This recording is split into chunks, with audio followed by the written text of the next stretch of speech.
Partai Masyumi kembali aktif setelah deklarasi resmi dilakukan pada Sabtu 7 November yang juga bertepatan dengan hari ulang tahun ke-75 Partai Masyumi. Deklarasi partai dilakukan di Gedung Dewan Dakwah Jakarta Pusat. Dalam deklarasinya, Partai Masyumi berjanji akan berjihad demi terlaksananya ajaran dan hukum Islam di Indonesia. Usai deklarasi pada Sabtu 7 November, Partai Masyumi juga akan mengumumkan calon Majelis Syuro Partai. Adapun calon-calon Majelis Syuro diantaranya mantan penasihat Komisi Pemberantasan Korupsi Abdullah Heha Mahua, mantan Menteri Kehutanan MS Kaban, Wasekjen MUI Tengku Zulkarnain, budayawan Ridwan Saidi, hingga Kiai Abdul Rashid Syafi'i. Masyumi awalnya adalah akronim dari Majelis Syuro Muslimin Indonesia, merupakan organisasi masyarakat yang dibentuk Jepang pada tahun 1943. Keputusan untuk memakai Masyumi sebagai nama partai diambil dalam Kongres Umat Islam pada tanggal 7 hingga 8 November 1943. Dalam anggaran dasarnya, Masyumi memiliki tujuan untuk melaksanakan ajaran dan hukum Islam dalam kehidupan masyarakat dan negara. Partai Masyumi kemudian meredup setelah para petingginya terlibat dalam pemerintahan revolusioner Republik Indonesia atau PRRI yang dianggap sebagai gerakan separatis oleh pemerintah. Pada 17 Agustus 1960, Soekarno resmi membubarkan Masyumi lewat Kepres nomor 200 tahun 1960 dan memenjarakan para kadernya yang terlibat PRRI.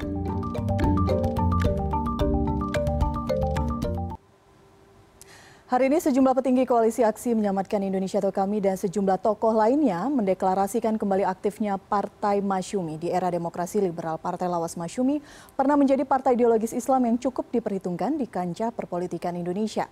Apakah hal serupa bisa kembali diulang? Atau deklarasi Masyumi Reborn hanya menjadi wadah politik bagi kelompok yang tidak puas atas pemerintahan saat ini? Kita akan berbincang dengan anggota Majelis Syuro Partai Masyumi, MS Kaban, dan Direktur Eksekutif Parameter Politik Indonesia, Adi Praitno. Selamat malam. Assalamualaikum Pak Kaban dan Mas Adi. Selamat malam, warahmatullahi wabarakatuh. Saya ke Pak Kaban terlebih dahulu. Menarik ketika hari ini akhirnya secara resmi kembali diluncurkan, kembali diaktifkan Partai Masyumi. Pertanyaannya apa yang berbeda? Di tahun 90-an, 99, Partai Masyumi baru saat itu muncul, 2000-an sempat akan muncul tapi belum ada kepastian, dan hari ini secara resmi dideklarasikan. Apa jualannya kali ini, tanda kutip, Pak Kaban? Iya, jadi sebenarnya apa yang yang dideklarasikan pada hari ini sudah dilakukan penjajakan, ya, semacam penelitian yang digagas dari Dewan Dakwah Islamiyah Indonesia. Jadi sudah hampir 1,5 tahun lamanya dibentuk panitia, ya, panitia persiapan pembentukan Partai Islam Indonesia yang memiliki nuansa ideologi Islam, gitulah. Nah, dan ternyata dari hasil penjajakan itu yang kita lakukan hampir di seluruh Indonesia, ternyata Masyumi itu memiliki daya magnet tersendiri pada apakah anak keturunan, keluarga. Dan kemudian beberapa waktu yang lalu kita berkumpul beberapa tokoh, dan kesimpulannya Masyumi ini perlu diaktifkan lagi spiritnya dalam rangka memperkuat negara kesatuan Republik Indonesia, gitulah. Saya ingin konfirmasi, betulkah bahwa ini menjadi wadah bagi kelompok yang tidak puas dengan pemerintahan, tidak mendapatkan wadah untuk mengekspresikan politiknya, karena beberapa adalah petinggi kami, kemudian juga elit dari 212, Pak Kaban? Saya kira kalau bahasa seperti itu tidak tepat juga, ya. Karena begini, tadi saya katakan bahwa panitia persiapan pembentukan Partai Islam Ideologi ini sudah dipersiapkan 1,5 tahun yang lalu, gitu ya. Jadi sudah dilakukan seperti saudara Ahmad Yani, ya, kemudian Abdullah Heha Mahua, Ridwan Saidi, bahkan kami pernah mengajak Pak Bahtiar Hamzah, ya, kita lakukanlah diskusi yang cukup panjang itu. Jadi kalau ini tadi dibawa-bawa kami, ya kami kan sebetulnya ini ada satu gerakan moral ya, gerakan moral. Jadi bukan partai politik, sedangkan ini partai Islam ini itu saya katakan tadi sudah dilakukan penelitian lah, persiapan, panitia persiapan untuk pembentukan partai Islam itu gitu. Jadi nah kebetulan ya aktivis-aktivis yang ada di dalam panitia persiapan partai Islam ini ya beberapa waktu yang lalu ya secara bersama-sama dengan tokoh-tokoh, pemikir-pemikir itu berhimpun dalam satu organisasi gerakan moral gitu. Nah, saya kira ini berbeda. Dan ini juga barangkali bisa menjadi satu jawaban kalau orang selama ini mengatakan kami akan menjadi partai politik, ya saya kira tidak seperti itu gitu ya, tidak seperti yang banyak diputar balik atau dipolitisir itu. Nah, sedangkan Partai Masyumi ini setelah kita telah ada Masyumi yang dulu dibikin didirikan Bang Ridwan Saidi, kemudian ada juga Habib Muksin Latas, kemudian saudara Abdul Hamahwa. Nah, semuanya itu kita lakukan penelusuran dan kemudian ternyata sepakat bahwa spirit Masyumi itu ternyata masih memiliki daya magnet yang cukup kuat pada lapisan masyarakat. Dan kami juga bukan hanya itu, kami juga seperti tadi kami mengundang Pak Dr. Amin Rais karena Pak Amin Rais juga membuat partai umat gitu kan. Nah, ini semua kita dalam rangka membangun kebersamaan, membangun kekuatan politik Islam. Jadi nggak ada kaitannya dengan sakit hati. Ngapain sakit hati sama pemerintah sekarang gitu kan. Baik, spiritnya ingin membangun kekuatan partai-partai Islam. Kenapa kemudian menggunakan nama Masyumi? Kenapa tidak semangatnya saja yang digunakan?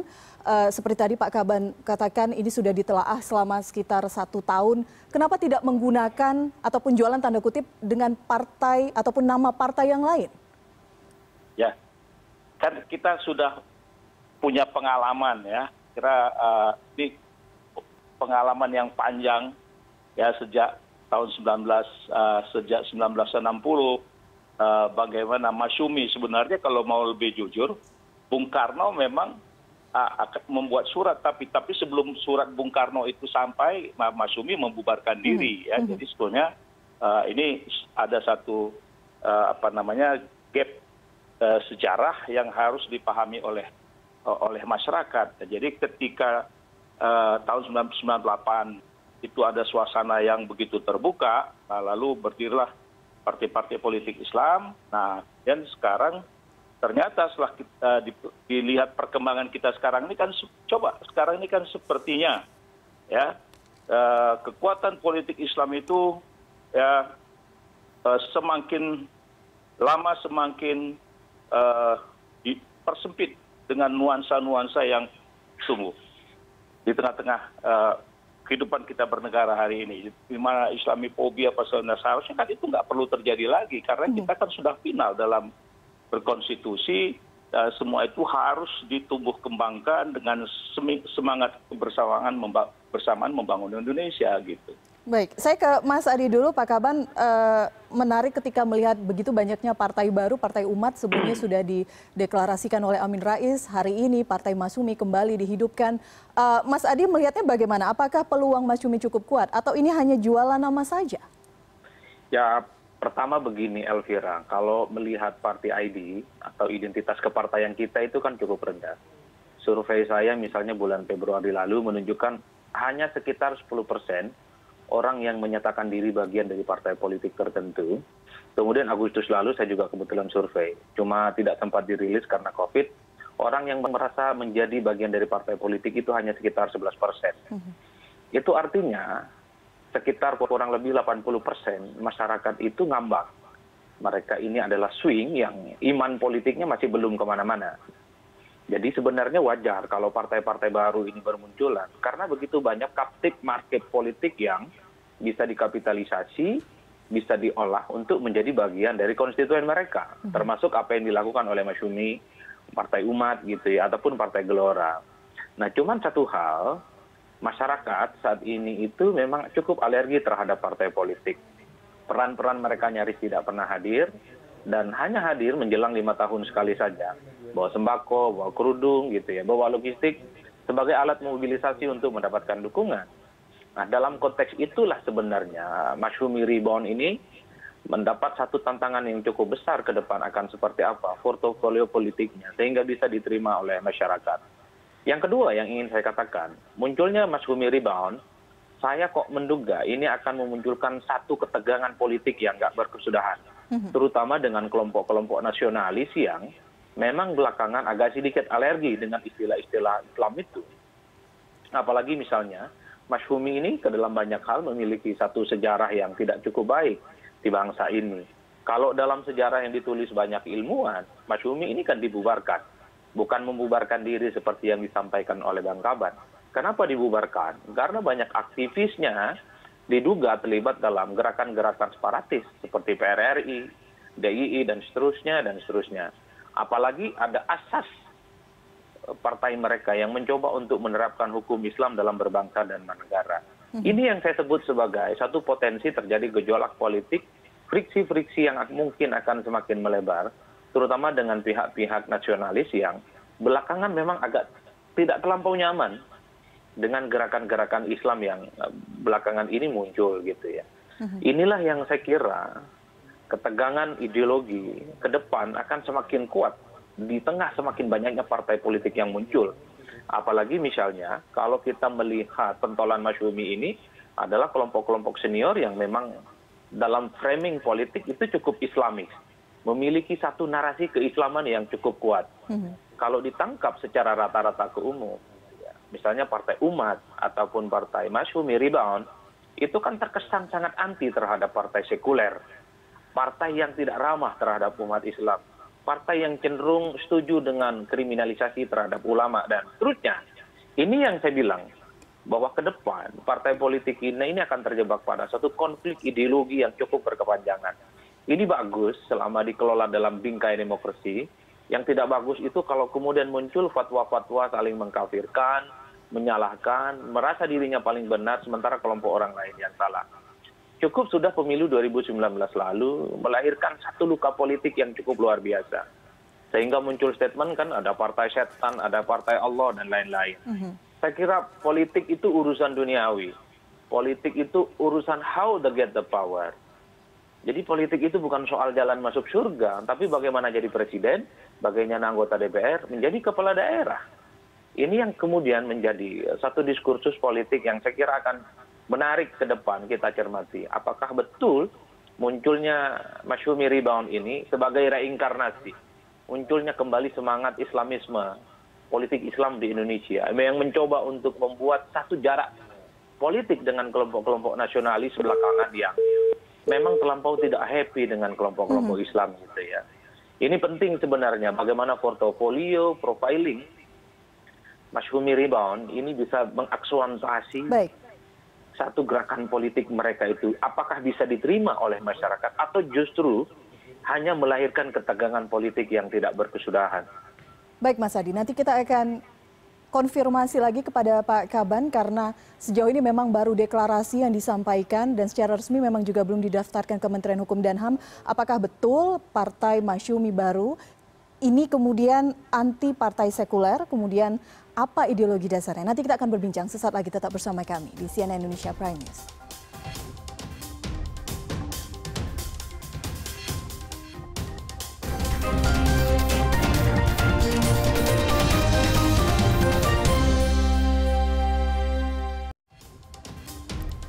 Baik, menakar peluang Partai Masyumi, kami masih membincangkan hal itu malam hari ini masih bersama saya Adi Praitno, Direktur Eksekutif Parameter Politik Indonesia, sambil menunggu juga sambungan dengan anggota Majelis Syuro Partai Masyumi, MS Kaban. Pak Kaban sudah kembali bergabung bersama kami? Sudah. Oke, baik. Tadi kita berbicara mengenai ideologi. Saya ingin membacakan sedikit karena tadi juga melihat bagaimana proses deklarasi yang dilakukan melalui kanal internet begitu. Saya ingin membaca karakter Partai Masyumi. Yang pertama, tidak dibenarkan mempunyai pengurus dan atau caleg non-muslim di seluruh Indonesia karena mustahil mereka mendukung pelaksanaan syariat Islam. kemudian tidak dibenarkan koalisi dengan partai sekuler dan atau partai yang menolak syariat Islam baik dalam pemilu, pilkada maupun kegiatan pemerintahan. Kemudian selanjutnya Partai Masyumi bukan saingan partai-partai Islam yang sudah ada, tapi saingan bagi partai sekuler dan partai-partai yang anti syariat Islam. Partai Masyumi hadir untuk menjadi kawan perjuangan partai-partai Islam yang sudah ada. Ini yang kemudian nanti akan menjadi bagian dari ADART partai. Ya, ini itu kan kalau tadi diperhatikan, ya kan, kalau itu tadi diperhatikan, yang disampaikan tadi itu ada semacam penyerahan dokumen-dokumen, ya, penyerahan dokumen-dokumen dari Partai Masyumi yang ada ke tim panitia, dan itulah yang akan diolah oleh syuro partai, ya. Jadi artinya apa yang menjadi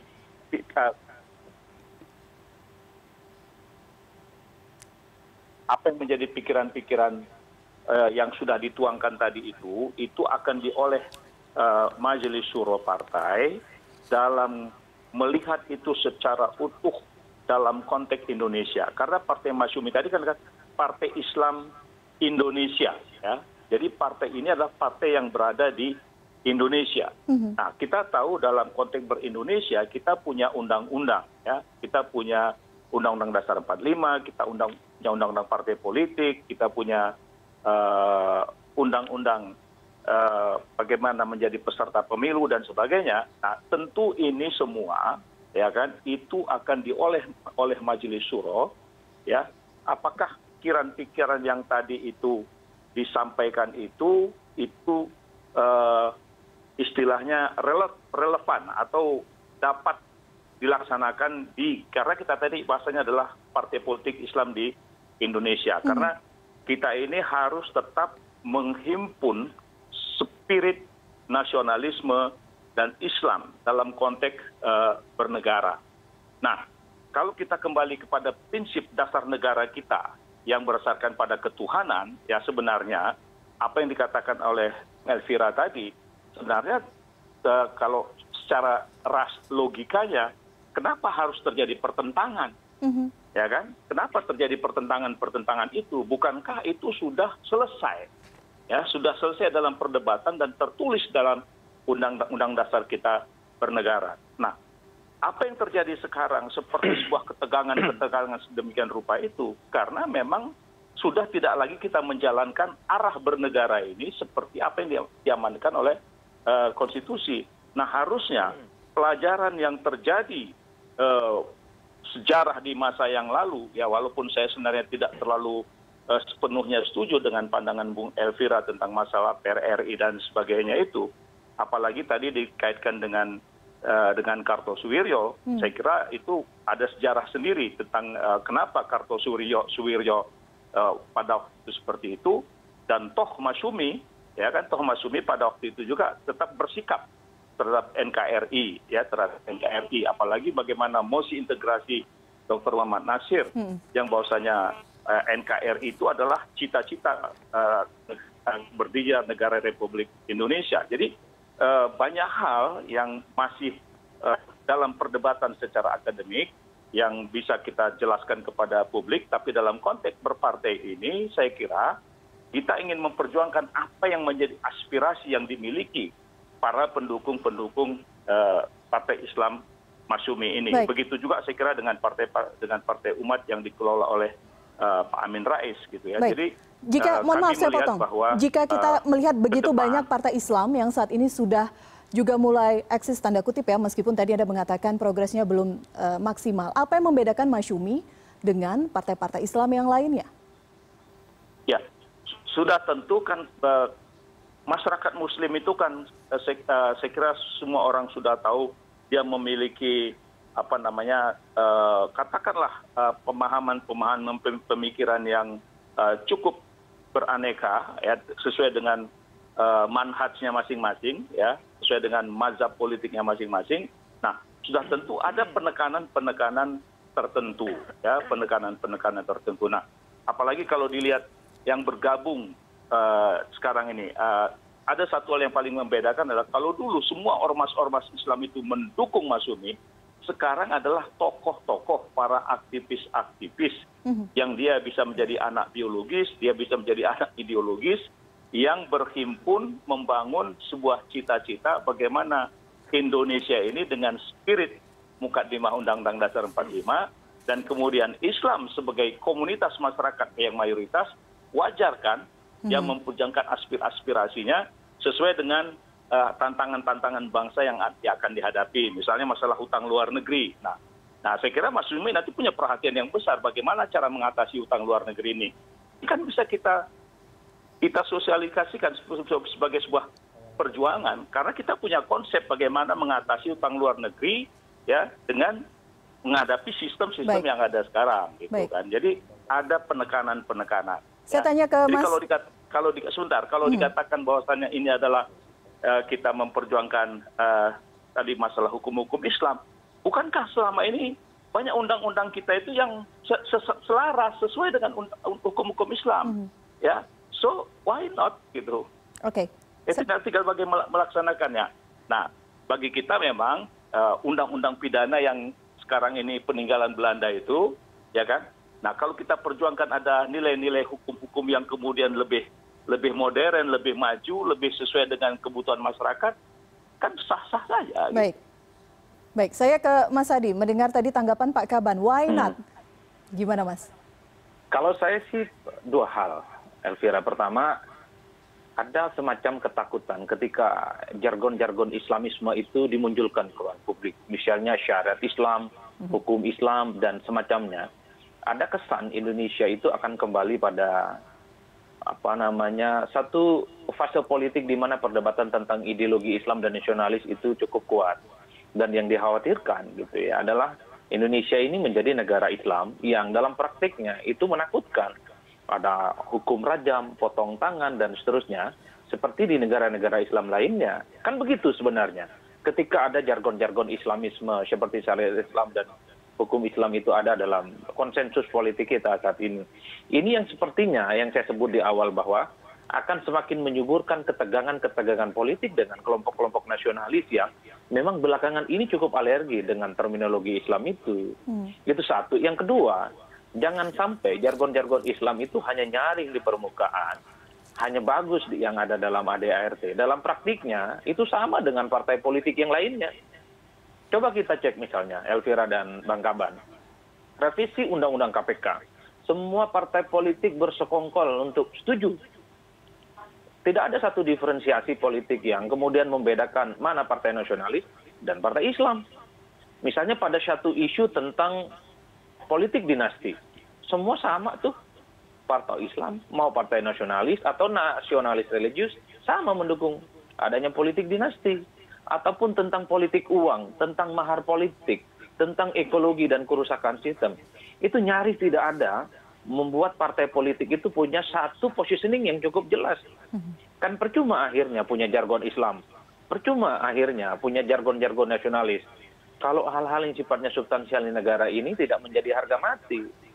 Karena dalam satu terminologi demokrasi itu sederhana. Sistem politik demokratis itu memaksa semua partai politik berperilaku sama. Apa orientasinya? Kekuasaan untuk menang. Dengan cara apapun. Politik uang, sogok-mesogok, ada mahar politik, melanggengkan politik dinasti, kerusakan lingkungan juga tidak ada yang respon, kenaikan BBM juga banyak yang mendukung, dan seterusnya dan seterusnya. Yang membedakan di antara mereka itu adalah soal kepentingan aja. Bukan karena pada satu positioning isu tertentu. Kan saya membayangkan kalau Mas Gumni rebound betul diseriusi ke depan. Kan titipan kita yang dari jauh kan satu. Anti politik dinasti. Anti politik uang. Anti mahar politik. Dan tolak para perusak lingkungan. Nah itu sebenarnya esensi dari nilai-nilai Islam. Kalau dalam praktiknya nanti ada revisi Undang-Undang KPK setuju. Undang-Undang Omnibus Law setuju gitu ya. Dan yang lainnya. Untuk apa? Bicara tentang satu ideologi yang sifatnya bombastis, tapi dalam praktiknya sama dengan partai-partai yang lainnya.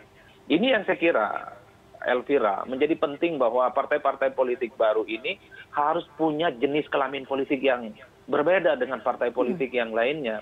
Betul bahwa orientasi politik itu adalah kekuasaan, menang, power.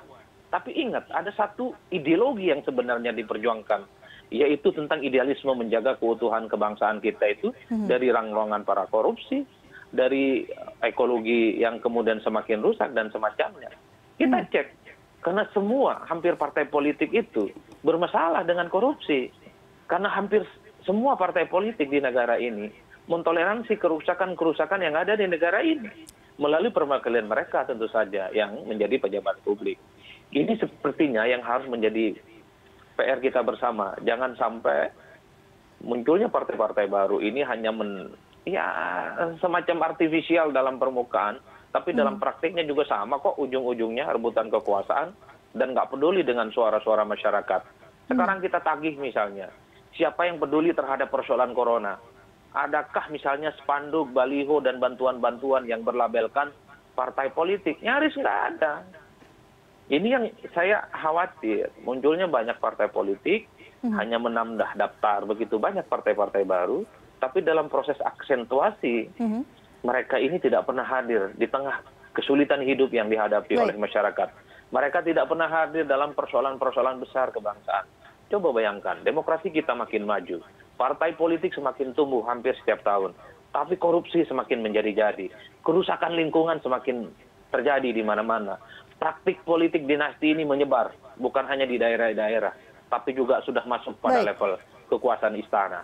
Mas Adi, saya menangkap itu bukan khawatir lagi, sudah cukup pesimis begitu. Bagaimana kemudian partai politik bisa menjadi saluran politik Indonesia untuk menciptakan demokrasi yang lebih baik? Mengapa tidak memberikan peluang? Dan apakah sejumlah tokoh yang kemudian saat ini masuk dalam majelis syuro Partai Masyumi ini tidak, Anda melihatnya apakah ini orang-orang yang tepat untuk membawa contoh demokrasi yang baru atau sama saja seperti tadi Mas Adi sampaikan? Ya, kalau melihat optimisme tentu saja ada ya. Orang-orang seperti Bang Kaban, kemudian Ahmad Yani dan lain-lain ini menjadi satu lokomotif perubahan satu sistem politik kita yang sebenarnya sudah akut ya rusaknya.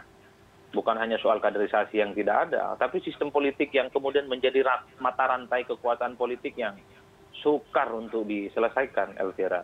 Bisa tidak misalnya Masyumi Ribon ini melawan kelompok oligarki politik yang sudah menyebar ke hampir semua kekuasaan politik, terutama yang ada di partai-partai itu. Kalau itu yang bisa dilakukan, saya kira Masyumi Ribon ini akan mendapatkan perhatian yang cukup serius dari masyarakat.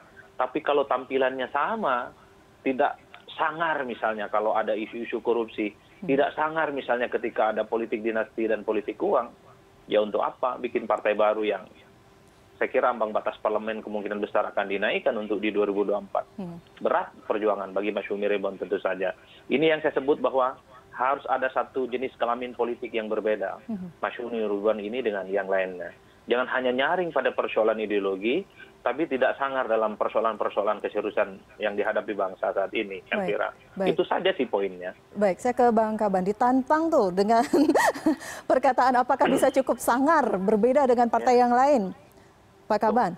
Sekarang baru Masyumi mendeklarasikan majelis syuranya aja respon kertas sedemikian rupa, ya kan? Nah, tadi kemudian juga tadi sudah menyebutkan bagaimana catatan-catatan terhadap istilah-istilah syariat. Saya kira itulah yang harus kita tampilkan. Ya, harus kita tampilkan dengan bahasa-bahasa yang sesuai dengan alam pemikiran. Bagaimana kita untuk ikut dalam memperbaiki.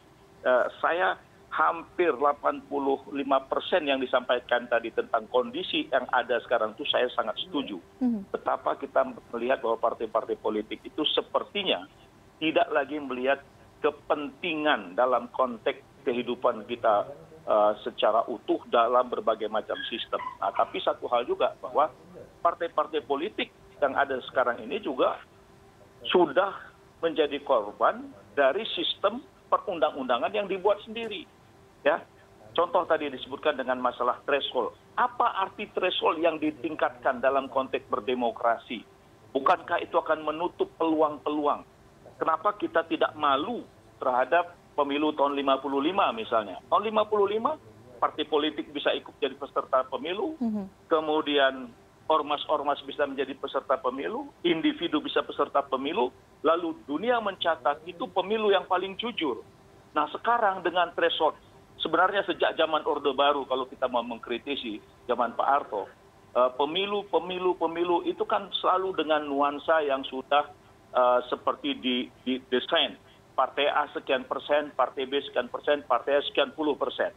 Nah, kita robah dengan semangat reformasi. Tapi perjalanan selanjutnya, partai politik itu seperti dikekang dengan bahasa electoral threshold, parliamentary threshold, yang ujung-ujungnya orang-orang cerdas, orang-orang yang bermoral, orang-orang yang memiliki idealisme, sulit untuk tampil karena semuanya terperangkap dengan NPWP itu. Baik. Nomor piro, wani piro. Nah, ini kan yang harus kita robah. Ya, ini yang harus menurut saya harus dihapuskan dalam kancah demokrasi kita di Indonesia ini. Nah, tapi itu tadi saya setuju bahwa bagaimana kekuatan-kekuatan politik yang sekarang itu mereka ingin mempertahankan dinastinya. Nah, kalau itu terus dipertahankan, ya Indonesia akan menjadi, saya pikir jauh dari apa yang menjadi cita-cita kita membangun negara. Gitu. Baik Pak Kaban, kita tunggu bagaimana nyarinya Partai Masyumi ini nanti. Apakah ada kejutan-kejutan lainnya sehingga partai ini kemudian memiliki cukup peluang dalam kancah perpolitikan Indonesia.